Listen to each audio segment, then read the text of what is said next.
Listen to part of a university lecture by a professor of anthropology.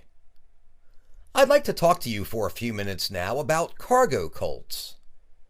Cargo cults are an odd backwater of primitive religious thought, but nevertheless they do offer some interesting insights into the actual functioning of some early religious beliefs. They're valuable because they can be observed today.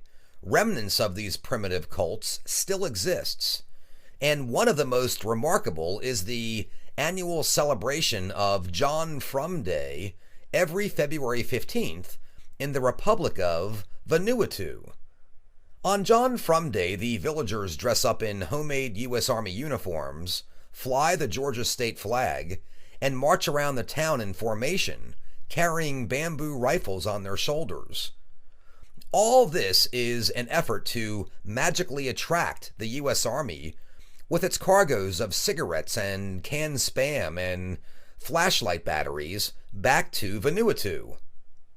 A cargo cult is a kind of body of religious practices that sometimes appears in a traditional tribal society, a culturally isolated society, as a result of the shock of sudden confrontation with another, previously unimagined, technologically advanced culture.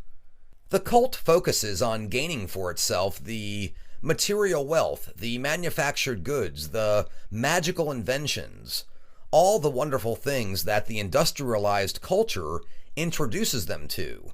Things like canned goods, jars and bottles, fabric and clothes, tents, weapons, dishware, you name it. And since they cannot comprehend or do not believe the real explanations for the sources of this wealth, they attempt to acquire it through the ways they know, through magic and ritual, through such practices as fetishism, idolatry, and sympathetic magic. Just to remind you, we've already learned that fetishism is the belief that inanimate objects, amulets, talismans possess magical powers.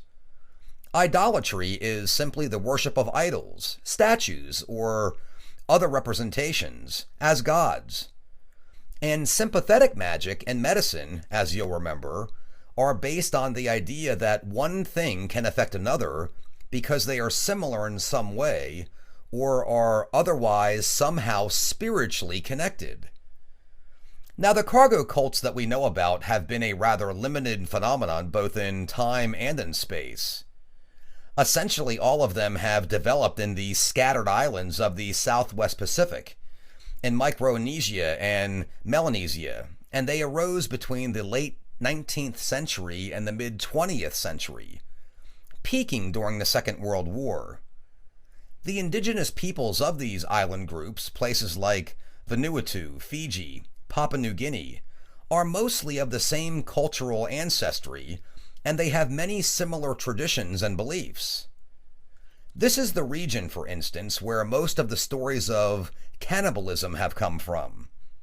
On these islands of limited resources, physical hard times or religious beliefs sometimes drove them to eat each other and the occasional missionary, either as a simple source of food or in order to gain the knowledge or abilities of the eaten. An unfortunate example of sympathetic magic. Anyway, these cultures were also similar in that their tribal leaders were expected to share any wealth they acquired with the other members of the group, and also their deceased ancestors were presumed to be watching over the tribe to be sure of the economic comfort of their living descendants. These circumstances all came together to create the cargo cult mentality. When the new dominant leaders suddenly arrived, the European explorers and missionaries and colonists that appeared as early as about 1870 or so, and then, after them, the Japanese, Australian, and American armies of World War II, they were not so generous with their mysterious material wealth. And when these powerful people suddenly left, as the U.S. Marines suddenly left Vanuatu at the end of the war, access to their goods disappeared with them. The natives felt cheated, they felt abandoned by their gods and ancestors, And a third aspect was added to the rationale of the cargo cults, the belief that they could, through ritual magic, by performing all the right steps and ceremonies, call up the material goods themselves, or that an Armageddon was coming when their gods and ancestors would return and bring with them all the worldly goods that they desired.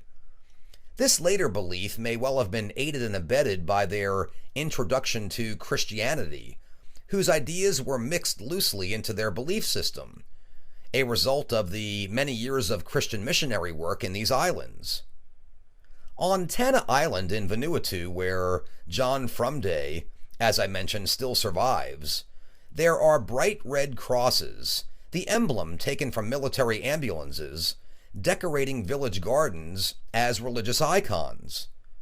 And on island hilltops, the islanders have laid out dusty airplane landing strips and built bamboo control towers, where they take turns listening to coconut radios and waving torches as landing signals, all in the hope of attracting the supply planes they continue to expect.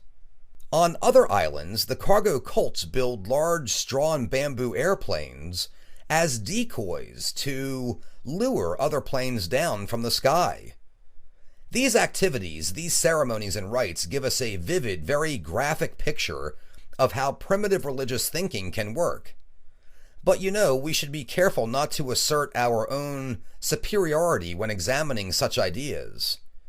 Sometimes the Tanna Islanders are asked why they are still waiting for such an unlikely salvation, and they often answer that they have only been waiting for about 70 years, while the Christians have been waiting their Savior for almost 2,000 years.